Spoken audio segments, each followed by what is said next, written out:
So I wanted to make a video talking about the Grand Water Trine that is occurring with Saturn conjunct Neptune. So Saturn and Neptune are right next to each other, and they are trining Jupiter, and they're also trining Mercury. And so this is lasting from, I'm not sure when it began. I think it was like mid-November, and it's going to last until December 19th. Now, interestingly, near the end of that, it won't be Mercury that will be holding that third corner of the trine. It will actually be Lilith, and then it will also be the moon going into Scorpio. So what's interesting here is that we do have this Grand Water Trine that will be held for up until December 19th. And so the purpose of this tarot read is actually to channel that energy, to see what messages can come through from this Grand Water Trine. And it's also to further the astrological reading I did, where I did talk about the Scorpio new moon, which occurred, when was it? It was like November, I think it was like November 17th or so. I could be totally wrong, I can't remember the exact date, but it was somewhere around there. I think it was November 20th, actually. And in that reading, I talked about how Saturn and Neptune are all about getting to the essence of a dream. And then with Jupiter there, it's about expanding that dream. And then with the new moon there, the whole point of the new moon is to set intention to see how it'll grow within the next 6 months, but also it represents a bigger cycle of change that's happening, because Neptune and Saturn will be changing into new signs next year, as well as Jupiter, and Neptune will be going into Aries for the next 14 years. So it actually represents this kind of big turning point, also a definitive of the coming era. And so that's why that Scorpio new moon was so powerful. But I noticed that the Grand Water Trine continued, and I want to channel more of that message from it because I think it's really powerful, since it speaks to our essential dreams and growing them, and also having ideas that come from them, with that Mercury at the third part of the triangle. And so let's just see what comes through in terms of what does this Grand Water Trine want to tell us at this time.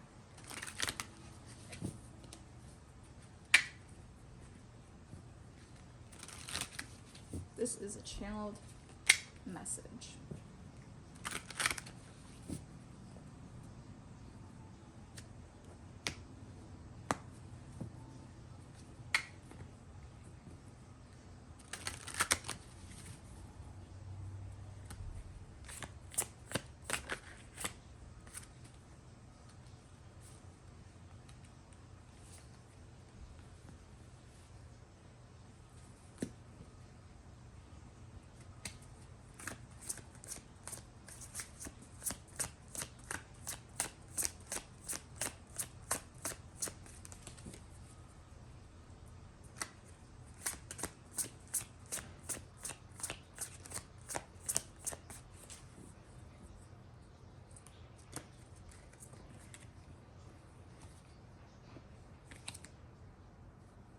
Well, I'm already getting this sense of freedom that comes from the outstretching of all the arms here.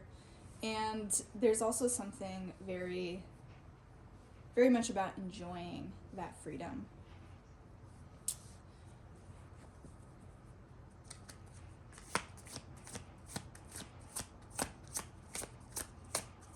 I think it's also a creative freedom as well as a material freedom.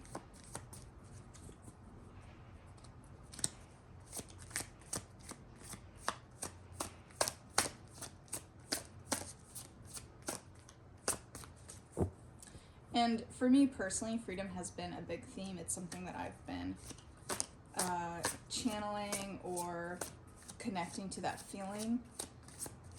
And freedom is so interesting because often a lot of things that we project in terms of what we want, it's not really about that item, but it's about that feeling the item will give us. So if you have a dream of having more money, then really what you're wanting is not necessarily the money itself. The money is a symbol of freedom. The money allows you to have this feeling of freedom, of exploration, of getting to go somewhere new, pointing you in the direction that speaks to you the most. And oh, this is interesting. This is Jupiter. So Jupiter is currently in Cancer, and Cancer rules the Chariot. For myself, like I was saying, I've been connecting to this whole feeling of freedom. This has definitely been a theme for me the last couple of months. And the thing about freedom is that we project a lot of what it could be, what it could mean. But the thing that I'm also learning about freedom is it's not just what you have, it's also what you do and what you create with it. And having creative freedom is really a very remarkable thing. And this actually does tie into what I perceive Neptune going into Aries will be like. So Neptune is all about our dreams, and Neptune in Pisces right now has connected us to more of our spiritual selves, and I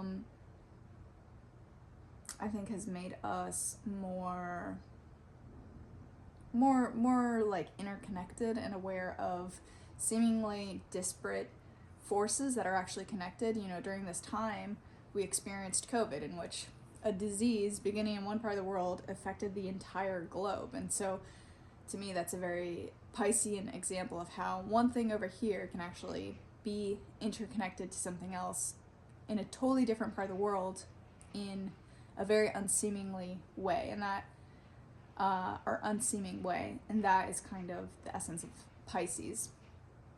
And so Neptune going into Aries, the dream will be about authenticity, because that's what Aries is all about. And the interesting thing about authenticity and like I was saying, the freedom to express yourself, the freedom to be openly creative, is that it can be a challenging freedom, because one, if you don't feel connected to your authenticity, it can be difficult to even express that. But two, in you having that creative expression, there are people who will reject you for it. There are people who will want you to conform because, you know, they don't like what you're doing and they think that it should be different. And so creative freedom is also very much a kind of sharp thing.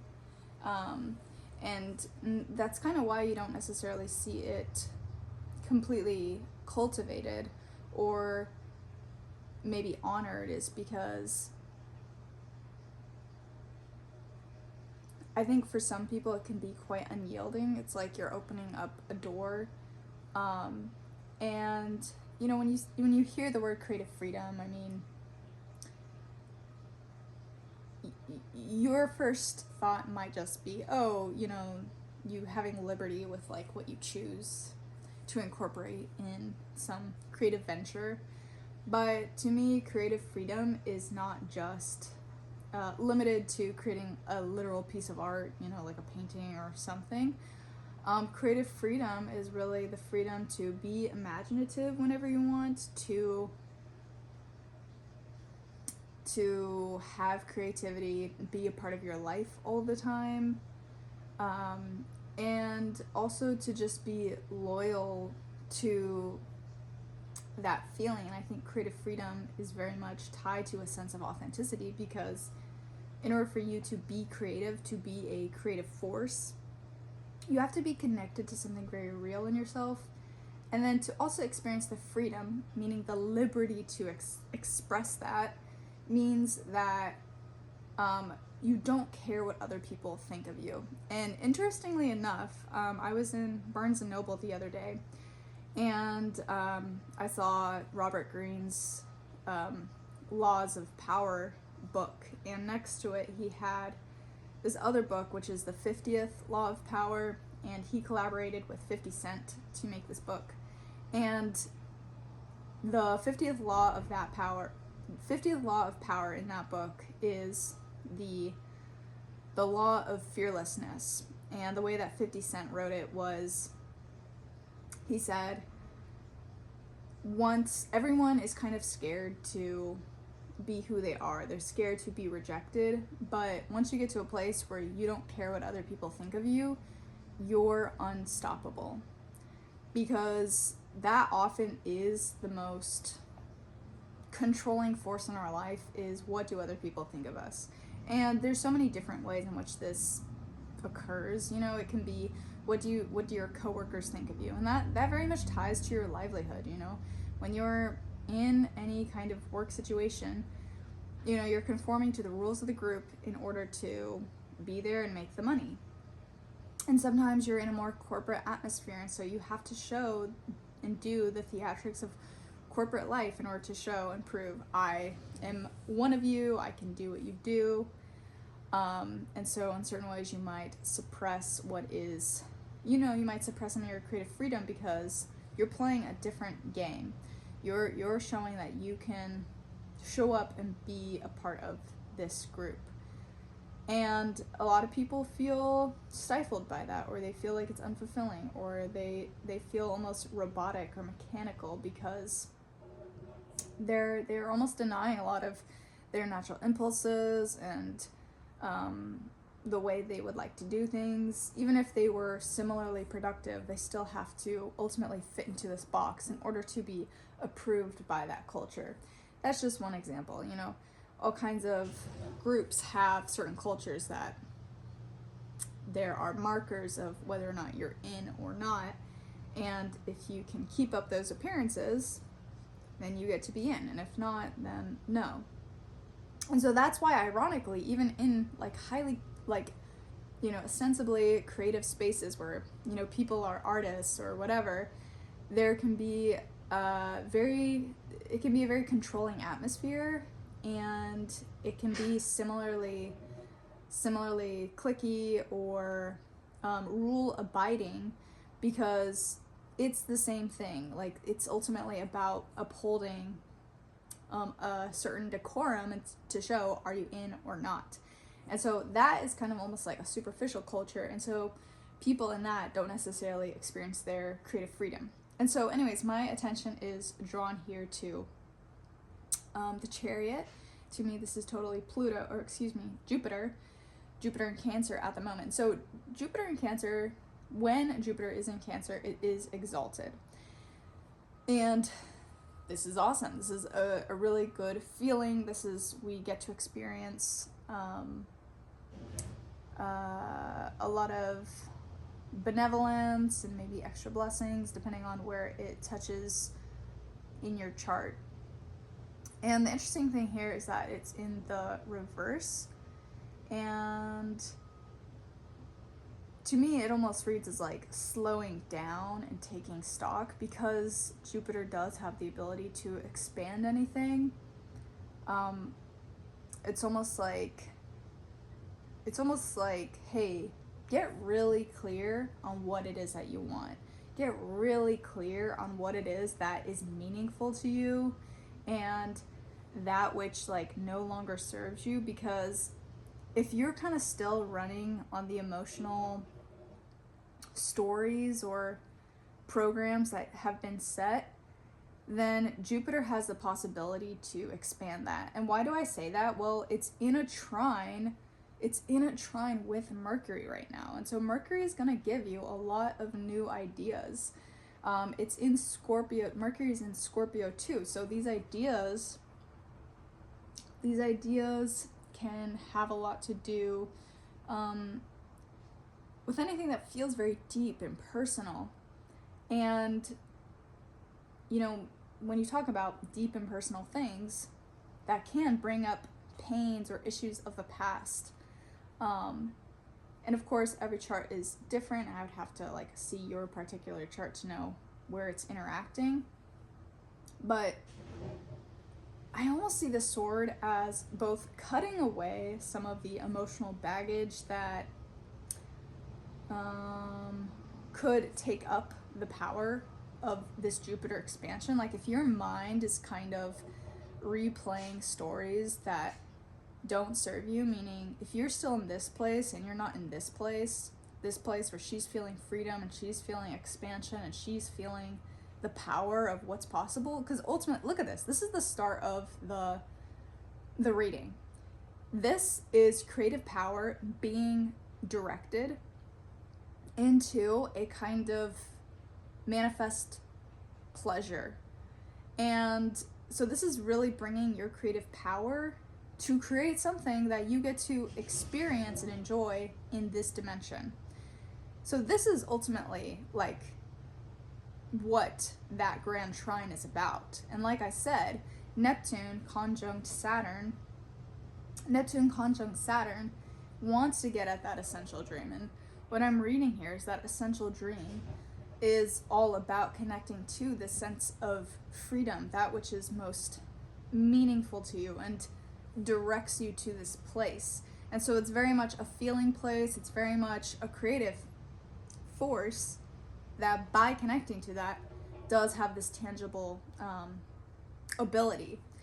And it's important to note here that part of what Mercury can grant you at this time is new insights, but also maybe new insights in terms of things to let go, like pains of the past to let go. For example, I can give you an example.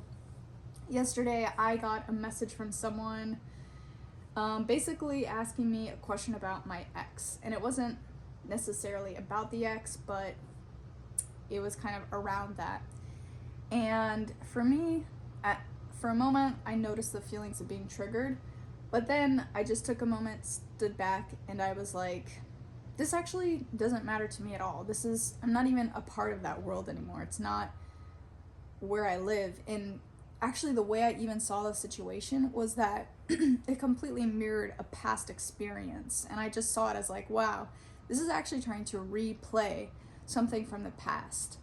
And I was like, I am on such a different timeline that I just have no connection to it. I actually really just do not care at all. I'm not involved. I'm not relevant. I'm not a relevant person to reach out to about the situation. And so for me, that was such clear discernment in terms of it's not even worth responding, because it has nothing to do with me and I'm not involved with that anymore. I'm willing to let it go. And for me, it's an interesting turning point. Not that it was like so deep and so revealing or something, but to me, it just told me, wow, that person still lives in these past cycles, and I am just not even there at all. And so I bring this up as an example of, if I was a different person who wasn't on the path that I'm on and haven't done the things I've done to be aligned, I might see something like that. I might see a painful memory or a moment that struck up deep emotions or struck up new ideas. And I could have been very triggered by that. I could have taken that very personally, and it could have actually taken me and expanded into something so much more that wouldn't have served me, wouldn't have been meaningful. But instead, I used my discernment and just realized this actually has nothing to do with me. It's not relevant to me, and I'm not going to entertain it at any level. So that's just an example of maybe some of the cutting that might be occurring at this time. Because why? We're committed to the essential truth. It's all about commitment to the essential dream, the essential destination. And Jupiter will support you. I mean, Jupiter is in this trine, and Jupiter is willing to certainly expand that which you put your focus on, okay? And that is really the power of this trine right now, is that what you focus on right in these couple of weeks can be very powerful for the next year.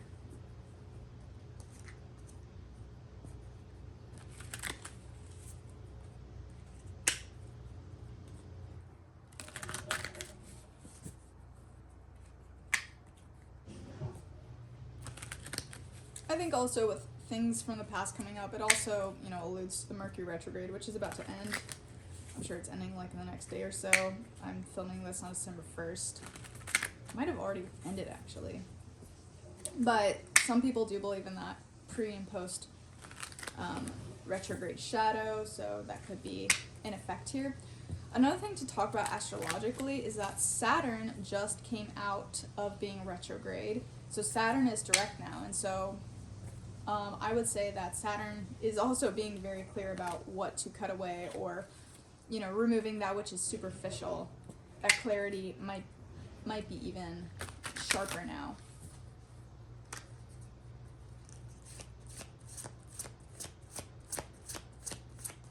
Another thing for me is that I've been having a lot of joy doing creative practices, which include this YouTube. And for me, I am totally finding that that is absolutely a source of joy for me. And so I think just identifying that which is both an essential dream for you and a source of joy and has some element of creative freedom to it, that's really your ticket. And that's really the thing to focus on and commit to at this time. I love that I got this card. This is the Lovers. So like I said, no to commit to it. This also can be, oh no, this isn't the Lovers, this is Two of Cups. It's really similar to the Lovers. Really similar.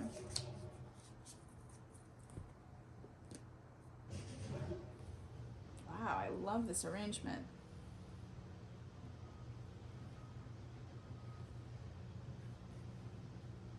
It's like all moody at the bottom, but it's very beautiful.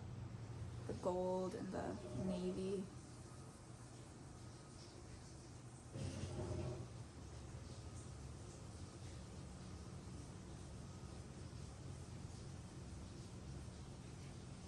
To me, this card speaks of triumph and overcoming the obstacles. And I do think it's interesting that we started with wands, we're ending with wands. And so again, it just harkens back to that creative fire, which is alive. And we actually just got into Sagittarius season. So the sun is in Sagittarius. I believe that Mars is in Sagittarius. And so again, that's very much about action. This is action oriented. This is action oriented. Acting on that which is creative, that which is natural, that which is authentic to you, bodes well for you. So the Two of Cups here represents commitment, and it's also a celebration. So what is it? It's a union. It's mutual excitement, and it is commitment. So ultimately, through this, it's choosing to commit to that which gives you the most energy, that which propels you forward, takes you to something bigger and greater, that gives you that sense of freedom that then translates itself into the 3D. So the way that energy works is that the 3D is almost like the shadow. It shows up afterwards, and the energy, and this is fire, the energy always comes first before we see it solidify in the 3D. So what you feel today, what you feel right now, that is the confirmation of the success, of the direction. But the trap can be when we're replaying old stories or replaying old hurts or wounds, and then we can abandon ourselves in that, meaning we choose to solidify that mental wiring instead of being excited and connected to that which excites us, and that creative freedom, that can be the trap. And we don't want to use our mental energy or the expansive power of Jupiter in that way. Instead, we want to be sharp and discerning about, hey, what is it that matters to me most? And to use that creative freedom, to use your imagination as a source of fuel for overcoming these obstacles. Because ultimately, if you can kind of face this darkness, and there might not be darkness, I'm just saying that for the person who, you know, might reminisce or hold on to things. What I am saying is that if you can connect to that which is the most creative in your life and gives you that sense of freedom, that is the path forward. And all these kinds of emotions, we don't need to keep holding on to them. In fact, if anything, I feel we've been given the ability to focus on that which really matters and to have the energy to persevere, as well as new ideas to help us do that. At the bottom of the deck here, I have this amazing card. So this is the High Priestess, and I think this just encapsulates the trine energy so well. First of all, it's all blue, but the priestess is associated with those mystical powers, with the waters of knowledge. We've got the moon here, and just the way she's moving, it looks like she's almost like a waterbender. So this is such a perfect card for this water trine, this beautiful water trine. And this is ultimately the culmination of all of this, is to, when you're connected to your creative freedom, this is how you act, this is who you are, is you really are the High Priestess. And there's a lot of pleasure, joy, divinity in connecting to this energy. And a theme that's, oh, that's funny, look at that, that's a Scorpio card. Do you see that? The Scorpio sign right there. It just came out. Confirmation. Confirmation, man. So this is the card almost to meditate on. I would say that if you have your own kind of altar practice, pull out a High Priestess and just hold on to that card, because it's so powerful in terms of kind of the energy you want to calibrate to. So if you're not sure, what is it like to be connected to this sense of freedom, I want you to pull a High Priestess card, or anything that for you represents creative freedom or freedom of any kind. And I want you to have that around you, and every day just take a moment to look at it, touch it, connect to it, because the current energy supports you moving in that direction. And should you create the habit, the emotional habit of connecting to this sensation, well, like I said, the energy paves the path for it to come into the 3D. So I have 3 cards from this almost oracle deck, and what I love about this, the back here, it says that love is God. And another thing that I thought about is that when you stay connected to your creative freedom and the integrity that comes with that, what you tell yourself and your nervous system is, yeah, A, I love myself, but B, I'm not going to abandon myself. And when you don't abandon yourself, God doesn't abandon you either. And I mean, should you abandon yourself, I think that God will still be there. But sometimes we fear staying in our creative freedom and power because we fear the repercussions or the rejections of other people. And that's why I feel this card is also so relevant. I feel this connects to the Lilith energy that is present at the top of the trine as well. That's near Mercury, and actually will kind of take over the trine shape once Mercury moves into Sagittarius. And what is a high priestess? Well, there can be kind of like a taboo around this, you know, whether it's because of occult associations. It's really this kind of inner power that exists just entirely because of herself or because of yourself. And it's about that divine balance of knowing how to see both sides of creation, respect, honor them, and channel them.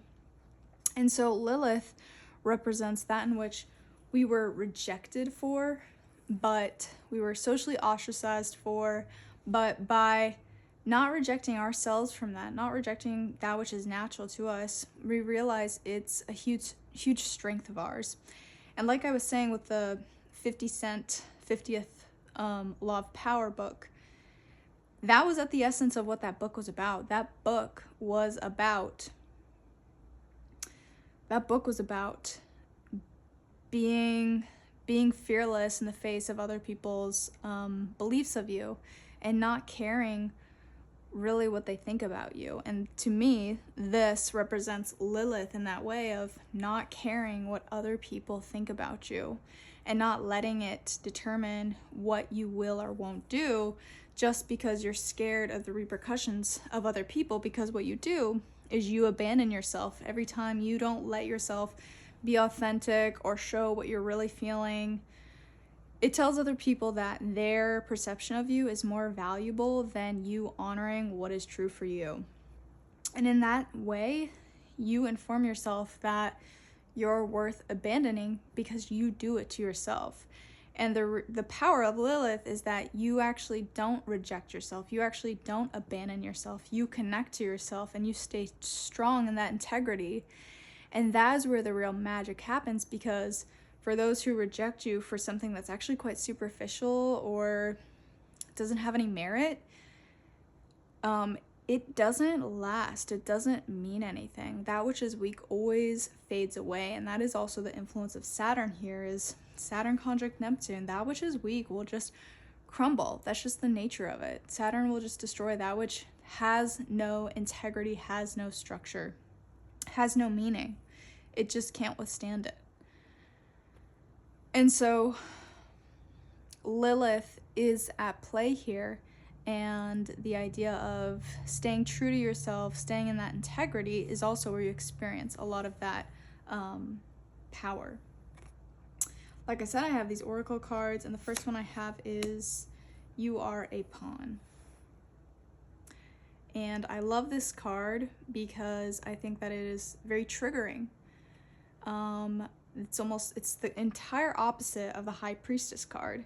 So the High Priestess represents this unknowable, untouchable power, whereas this is entirely being an object, being a tool to someone else. And if you were to see this and this triggers you or this makes you feel upset, then that is a really important thing to take stock of, because it means that being a tool and being used for other people's sense of control so they can kind of get what they want sucks, and it's not a way to live. And we make ourselves pawns when we tell ourselves, I have to fit in and I have to conform and I have to do what other people say. They have to like me in order for me to have power and access. It's actually quite disempowering. And we really put ourselves down when we think like that and we treat ourselves like that. And so the trigger that comes here is just to show contrast with this image that of the two, should you not follow the path of your authenticity and your integrity, this is the outcome. It really is, and it doesn't feel good. It feels small, it feels weak, and it doesn't feel right. The next card I have is Stop. And the stop here is to stop your fears, stop your worrying. That, by seeing this Are You a Pawn card and maybe it bringing up any kind of fears of, well, how do I be more authentic? Well, how do I stay in that integrity? How do I connect with that? The stop here is just to say, hey, don't over catastrophize. Don't punish yourself. Don't make fun of yourself. Don't feel like you have to whip yourself into shape in order to do any of this stuff. Because actually it's very natural to get here, because what is here is just feeling good. Here is just connecting to that which feels good. And if you don't know how to do that, this is how you do it, is you just have to be aware. You just have to be conscious to that which you feel, and just notice, how do I feel about this thing? How did this thing make me feel? And sit with it. And just be with the emotion. That's actually called emotional regulation, the ability to just sit with emotion, notice how it feels in your body, whether it's joy, whether it's sadness, anger. Just notice it. How does it make you feel? And just let it exist. And you are having that dialogue with yourself. And that's all any of this is. That's all this freedom is. That's all the freedom that we want in any of these situations are. This is even what is happening here. What does she have? She has a balance. The dark and the light. There's no controlling anything. It's just allowing. Things just are. And the way that you experience freedom for yourself is not that you have to do more work and now you have to be the best and all these things. Those are, commendable goals. But you just being aware and you just realizing that a desire that comes through or an emotion that comes through, and your ability to actually sit with it and feel it and not like run away from it, not label it, not control it, not stifle it. That is the freedom that a lot of us have been seeking for so far in our life. And the next step from there is, hey, do you have a desire to do something? Do you have a great goal or desire to achieve or do something? Whether it's as small as maybe you wanted to take a certain kind of class, or as big as you wanted to accomplish a project. When you can connect to your true desires and you're no longer scared of what other people think of you and how you'll be perceived, that is when you connect to this power, this ultimate creative power that allows you to really be unstoppable and to go in the direction of that which you desire the most. So that is my reading for this Grand Water Trine that involves Saturn, conjunct Neptune, trine Jupiter, and trine Mercury, then Lilith. I hope you enjoyed this, and if you did, please give this video a like, subscribe, leave a comment, and I will see you in the next one. Oh, and if you would like any reading with me, there is a link in the description.